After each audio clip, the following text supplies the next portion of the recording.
Bonjour à tous, salut les amis, bienvenue sur votre chaîne de News Gaming, j'espère que vous allez bien, ça me fait très plaisir de vous retrouver ici pour l'épisode 68 des News Gaming. Aujourd'hui, on va parler Ubisoft, on va parler Stalker 2, c'est un petit peu moyen, on va parler de Metal Gear Solid, ça aussi c'est un petit peu moyen, et on va parler aussi de Dragon Quest, le retour de Dragon Quest, ça fait plaisir. Installez-vous confortablement, on commence tout de suite l'épisode des News Gaming, l'épisode 68. Allez, c'est parti.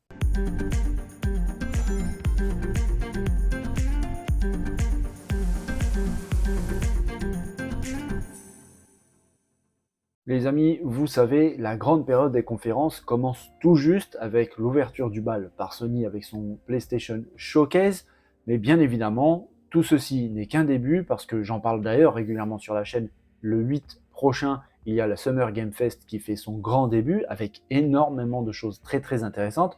Le 11, ce sera la très attendue Showcase de Microsoft avec Xbox Showcase. D'ailleurs, juste après, il y aura un Starfield Direct.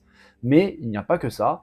J'en parle régulièrement sur la chaîne et vraiment, moi, pour ma part, je l'attends avec une grande impatience. C'est l'Ubisoft Forward qui devrait montrer beaucoup de choses très intéressantes, des choses qui ont déjà été montrées, par exemple, pendant le PlayStation Showcase, le fameux AC Mirage qui est très attendu. D'après ce qu'on a vu pendant ce showcase, sincèrement, je suis plutôt rassuré. Ça m'a énormément plu et j'ai envie d'en savoir beaucoup plus. Eh bien, on commence à en savoir beaucoup plus concernant. Cet Ubisoft Forward, ce sera le 12 juin prochain. Ça s'annonce vraiment, vraiment pas mal. On a hâte d'y être. Ça va faire du bien aussi aux équipes d'Ubisoft. J'en parle régulièrement sur la chaîne que malheureusement l'éditeur français traverse une période plutôt compliquée. C'est vrai que certains titres dont le développement avance plutôt bien, ils en attendent beaucoup. Et j'avoue que les joueurs aussi, par exemple AC Mirage, The Crew Motorfest, mais bien évidemment beaucoup d'autres, comme Avatar. Mais c'est vrai que d'autres titres, comme par exemple Skull and Bones, qui vraiment traversent énormément de problèmes avec beaucoup de reports. On verra comment ça va se passer pour Ubisoft à ce moment-là de sa conférence. J'espère vraiment que ça va bien se passer, qu'ils vont montrer des très bonnes choses. À mon avis, on aura droit à quelques surprises, ça c'est sûr et certain. Le studio est vraiment un studio presque mythique qui a vraiment offert des jeux incroyables depuis de très nombreuses années. Donc j'en suis sûr qu'ils vont se reprendre. C'est tout le mal que je leur souhaite. Et pour les fans d'Ubisoft, l'Ubisoft Forward sera diffusé en live sur YouTube, mais aussi sur Twitch.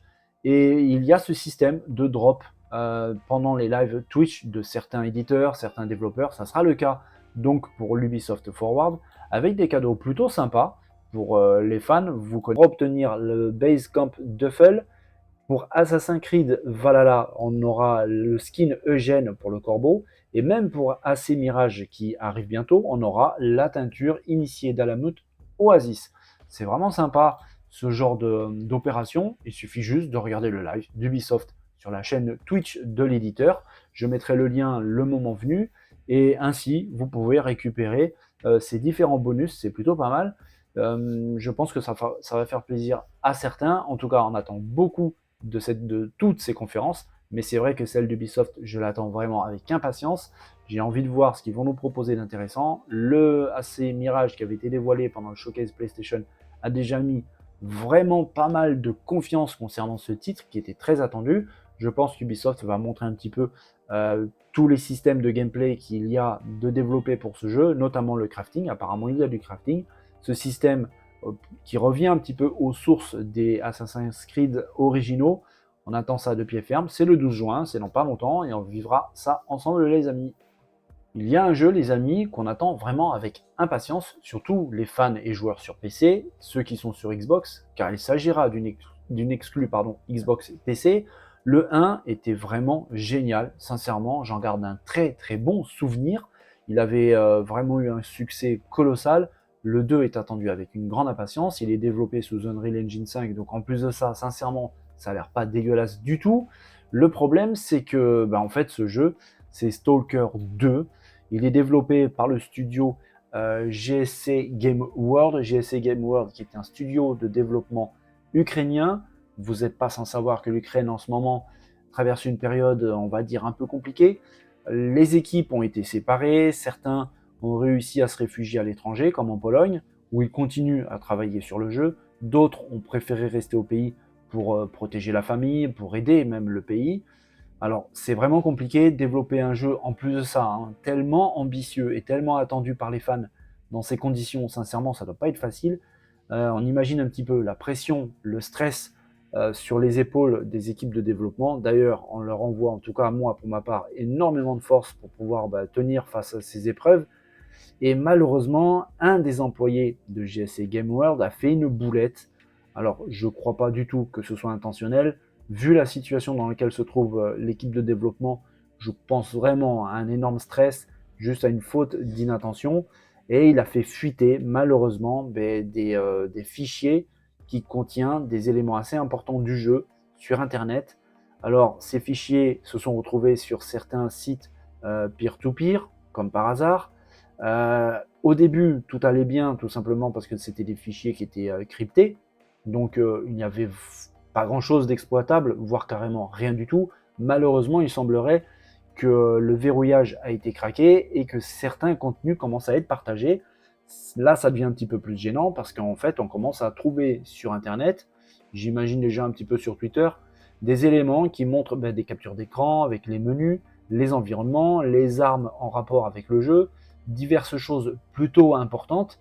J'imagine un petit peu la déception supplémentaire un petit peu qui vient de tomber sur les équipes de développement, surtout que le jeu, apparemment, hein, malgré les difficultés que traverse le studio de développement, ça se passe plutôt bien.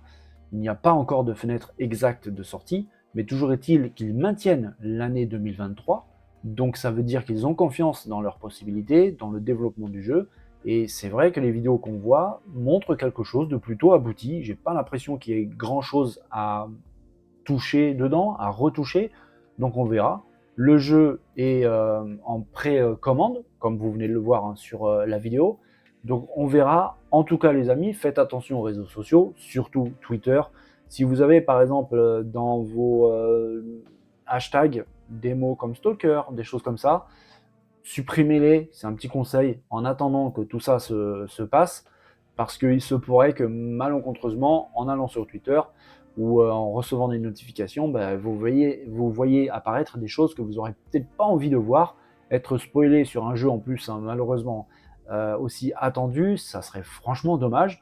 Moi en tout cas, c'est pour ça que j'ai dit peut-être sur Twitter ça existe, parce que franchement, j'ai même pas été voir, j'ai vraiment pas envie de tomber sur des choses que les développeurs n'auraient pas eu envie de nous montrer eux-mêmes officiellement. Donc on attend vraiment beaucoup, en tout cas moi j'attends vraiment beaucoup de ce jeu. Xbox en attend beaucoup aussi. Le premier, comme je disais, était vraiment incroyable, sincèrement. Je me rappelle de ce titre, il m'avait retourné le cerveau. J'ai vraiment adoré l'ambiance, c'était vraiment incroyable.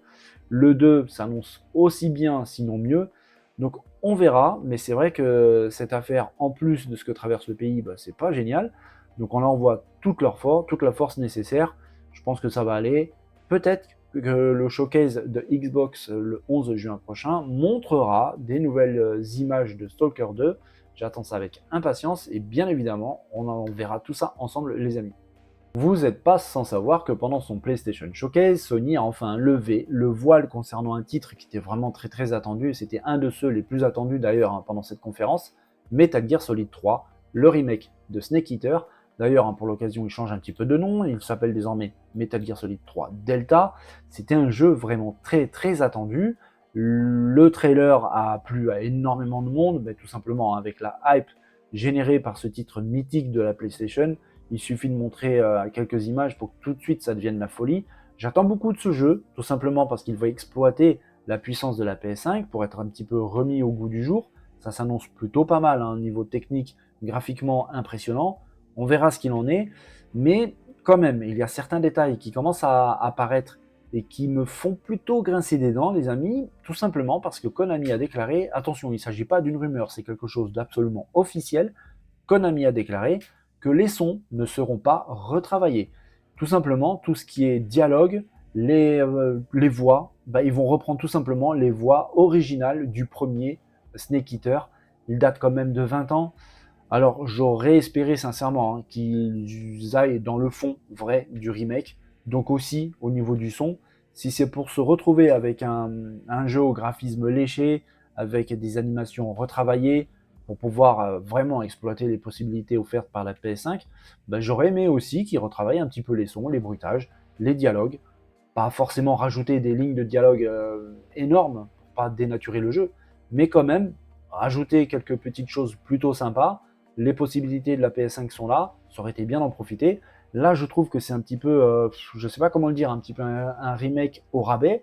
Ne pas retravailler le son d'un jeu aussi attendu. En plus, il s'agit d'un jeu d'infiltration. Le son, que ce soit le vocal, les bruitages, les musiques, ça a son importance dans les jeux d'infiltration. On verra. Je pense que Konami a fait quand même du bon boulot de son côté. Donc ils savent peut-être que le terreau original au niveau du son passe quand même plutôt bien, même avec un jeu entre guillemets refait au niveau graphique. J'imagine, ils connaissent quand même assez bien leur boulot, je pense. On verra, mais c'est vrai que cette news me fait un petit peu bizarre, tout simplement. Parce que pour moi, un remake, bah, c'est un remake. On ne touche pas au graphisme sans toucher au son. Ça me semble logique. Je suis pas développeur, sincèrement, mais on verra, vraiment on verra ce qu'il en est. Konami, c'est pas des lapins de 3 semaines, hein, sincèrement, le niveau de développement du jeu vidéo, ils connaissent leur boulot. C'est une très ancienne entreprise japonaise, plutôt spécialiste en la matière. Le jeu vraiment est très très attendu. Ça va être un des titres les plus attendus très prochainement de la PS5. Alors on verra si cette histoire de son est aussi problématique qu'elle en a l'air. Peut-être pas, mais c'est vrai qu'en tout cas, cette news m'a fait un petit peu tiquer.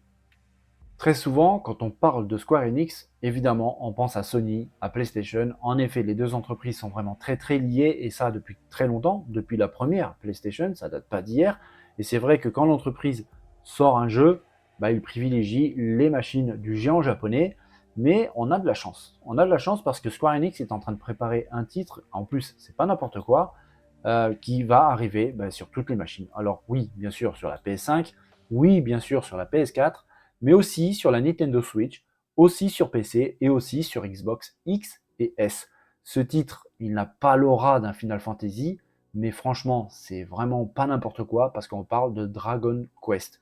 Oui, Dragon Quest revient sur console, même sur les machines de Microsoft. Le jeu est une adaptation d'un manga, d'une animation japonaise, Dragon Quest Adventure of Dai. Le jeu semble vraiment sympa, sincèrement. Côté graphique, ça n'a absolument rien à voir avec Final Fantasy XVI par exemple, mais c'est plutôt mignon, ça bouge bien, c'est très très propre, vraiment, et ça rappelle effectivement un côté très manga, très animé, animation japonaise. Ça semble plutôt bourré d'action. Les fans d'action RPG et de JRPG vont être aux anges, parce qu'en plus de ça, Dragon Quest a une aura vraiment particulière. C'est des jeux très très appréciés au Japon et dans le monde entier. Bien, Dragon Quest Adventure of Die arrive donc sur toutes les machines, hein, je répète, hein, PC, Nintendo Switch, PS4, PS5, mais aussi Xbox X et S. Alors le titre est édité donc par Square Enix, il sortira le 28 septembre prochain, c'est dans pas très longtemps, on l'avait pas vu arriver celui-là.